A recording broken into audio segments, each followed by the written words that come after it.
আপোনালোকে জানে না যে অসমীয়া সিনেমা জগতত সৰ্বাধিক বেছি বক্স অফিস কালেকশন কৰিবলৈ সক্ষম হোৱা অসমীয়া সিনেমাখনৰ নাম কি? যদি জানে কমেন্টত নিশ্চয় জনাব। আৰু আজি আমি সেইটো বিষয়ত কথা পাতিম যে অসমীয়া সিনেমা জগতত সৰ্বাধিক বেছি বক্স অফিস কালেকশন কৰিবলৈ সক্ষম হোৱা অসমীয়া সিনেমা 5খন অসমীয়া সিনেমাৰ বিষয়। তো নমস্কাৰ, কেনে আছে? আৰু ব্ল্যাক এণ্ড হোৱাইট সিনেমাখনৰ বক্স অফিস কালেকশন এই ভিডিঅ'টোত মই এড কৰা নাই। যদি আপোনালোকে চাব বিচাৰে কমেন্টত নিশ্চয় জনাব। আৰু এটা কথা আপোনালোকক কৈ থওঁ, বক্স অফিস কালেকশনৰ বিষয়ে বহুতে 10-15 কোটি টকা অসমীয়া সিনেমা কালেক্ট কৰিছে বুলি যদিও কৈছে, তাৰ কোনো অফিচিয়েল আপডেট নাই। তো মই অফিচিয়েল আপডেটৰ ওপৰত ভিত্তি কৰি আপোনালোকক 5খন সিনেমা জনা যিখনে বক্স অফিসত বহুত ধুনীয়া কালেকশন কৰিবলৈ সক্ষম হৈছে। আৰু বৰ্তমানলৈকে তাৰ ৰেকৰ্ড কোনো ব্ৰেক কৰিব পৰা নাই। কিন্তু এইটো ইয়াৰ মানে এইটো নহয় যে আহি থকা সময়ত ৰেকৰ্ড ব্ৰেক নহব। আমি যে ডক্টৰ বেজবৰুৱা আছে, ডক্টৰ বেজবৰুৱাৰ বিষয়ে যেতিয়া আপুনি চাব তেতিয়া গম পাই যাব ব্ৰেক কৰাটো সম্ভৱ হৈ যায়। বক্স অফিসত আজি যিটো 5 নম্বৰ আছে হয়তো আহি থকা সময়ত 5 নম্বৰ পৰা নাইকিয়া হৈ যাব পাৰে। কাৰণ বক্স অফিসত অসমীয়া ৰাইজে বহুত সাপোৰ্ট দিছে আৰু বহুত ধুনীয়া সফলতা অসমীয়া সিনেমা পাবলৈ সক্ষম হৈছে। আৰু 5 নম্বৰতে আছে আমাৰ সকলোৰে পৰিচিত সিনেমা প্ৰিয়াৰ প্ৰিয়। 2017 চনত ৰিলিজ হৈছিল আৰু তাত অভিনয় কৰিছিল জুবিন গাৰ্গ, বিক্ৰম ৰাজৱা আৰু সুনিতা কৌশিকৰ দৰে বহুখিনি নপুৰণি অভিনেতা অভিনেত্ৰী। আৰু সেই সিনেমাখনে বক্স অফিসত কালেকশন কৰিবলৈ সক্ষম হৈছিল 1,80,00,000 টকা। আৰু 1,80,00,000 টকা কালেকশনেৰে এই সিনেমাখন আমাৰ লিষ্টত 5 নম্বৰত আহে। আৰু এনেকুৱা ধৰণৰ বহুখিনি নতুন সিনেমা জগতৰ লগত জড়িত আপডেটবিলাক জানি থাকিবলৈ চেনেলটো সাবস্ক্ৰাইব কৰি ল'ব। আৰু মুভি ৰিভিউ যদি সোনকালে পাব বিচাৰে, প্ৰথমতে নটিফিকেশন পাব বিচাৰে, তেতিয়াহ'লে চেনেলটো সাবস্ক্ৰাইব কৰি বেল আইকন দবাই দিব আৰু লাইক কমেন্ট কৰিবলৈ নাপাহৰিব। আৰু আমাৰ 4 নম্বৰ সিনেমাখনত অভিনয় কৰিছিল ৰবি শৰ্মা, বৰ্ষাৰাণী বিছয়া, মুনমি ফুকন। আপোনালোকে গেছ কৰক সিনেমাখন কি হ'ব? 2017 চনত সিনেমাখন ৰিলিজ হৈছিল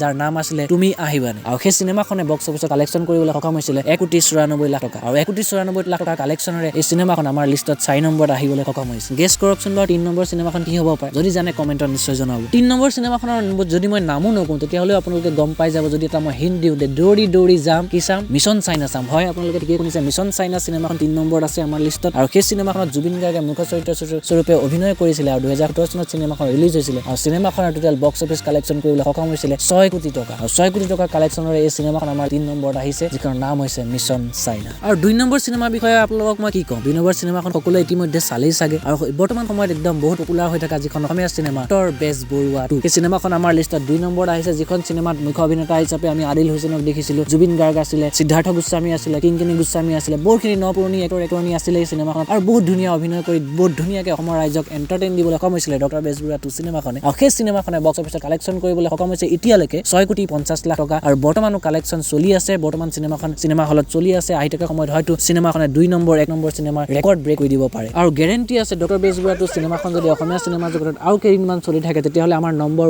1 থকা সিনেমাখন ডক্টৰ বেজবৰুৱা 2 বিট কৰি যাব পাৰে। আপোনালোকৰ হয়তো উৎসুকতা লাহে লাহে বাঢ়ি আহিছে আৰু 1 নম্বৰ সিনেমা কোনখন হয় সেইটো জানিবলৈ নিশ্চয় ইচ্ছা। কিন্তু এতিয়াও মই অসমীয়া সিনেমা জগতত ব্লকবাষ্টাৰ 2খন সিনেমাৰ নাম এতিয়ালৈকে পোৱা নাই। তেতিয়াহ'লে নম্বৰ 1ত কোনখন আছে? এটা হিন্ট দি দিছো, জুবিন গাৰ্গে অভিনয় কৰিছিলে 2019 চনত ৰিলিজ হৈছিলে। সিনেমাখনৰ নাম হৈছে কাঞ্চনজংঘা। আৰু যিখন সিনেমা বক্স অফিসত কালেকশন কৰিবলৈ সক্ষম হৈছিলে 7 কোটি টকা। আৰু যিখনৰ ৰেকৰ্ড হয়তো অতি সোনকালে ডক্টৰ বেজবৰুৱা 2 ভংগ কৰিবলৈ গৈ আছে। আৰু ডক্টৰ বেজবৰুৱা 2 নম্বৰ 1ত আহিল। কিন্তু মই আপোনালোকক এটা বোনাছ পইণ্ট দিব বিচাৰো যে বৰ্তমান সময়লৈকে অসমীয়া সিনেমা জগতত সৰ্বাধিক বেছি কালেকশন কৰিবলৈ সক্ষম হোৱা সিনেমা কাঞ্চনজংঘা নহয়। তাৰ ওপৰতো এখন সিনেমা আছে যিখন সকলোৱে জানে, যতীন বৰা অভিনীত ৰত্নাকৰ। হয়, সেই সিনেমাখনৰ নাম মই লিষ্টত নাই, তাৰ ওপৰত আছে। কাৰণ গোটেইখিনি সিনেমা জগতৰ কালেকশনতকৈ সেই সিনেমাখনে বেছি কালেকশন কৰিবলৈ সক্ষম হৈছে। ৰত্নাকৰ যতীন বৰা দ্বাৰা অভিনীত সিনেমা, যিখন সিনেমা 2019 চনত ৰিলিজ হৈছিলে। আৰু সিনেমাখনে কালেক্ট কৰিবলৈ সক্ষম হৈছিলে 9,25,00,000 টকা। আৰু সেই সিনেমাখনে 9,25,00,000 টকা কালেকশনৰ যোগেদি আমাৰ লিষ্টত সৰ্বাধিক প্ৰথমতে অসমীয়া সিনেমা জগতৰ হিষ্ট্ৰীত নম্বৰ 1ত বৰ্তমানলৈকে বহি আছে। আৰু হয়তো আহি থকা সময়ত সেই সিনেমাখনৰ ৰেকৰ্ড ভাঙিবলৈ গৈ আছে ৰবি শৰ্মাৰ ৰঘুপতি নাইবা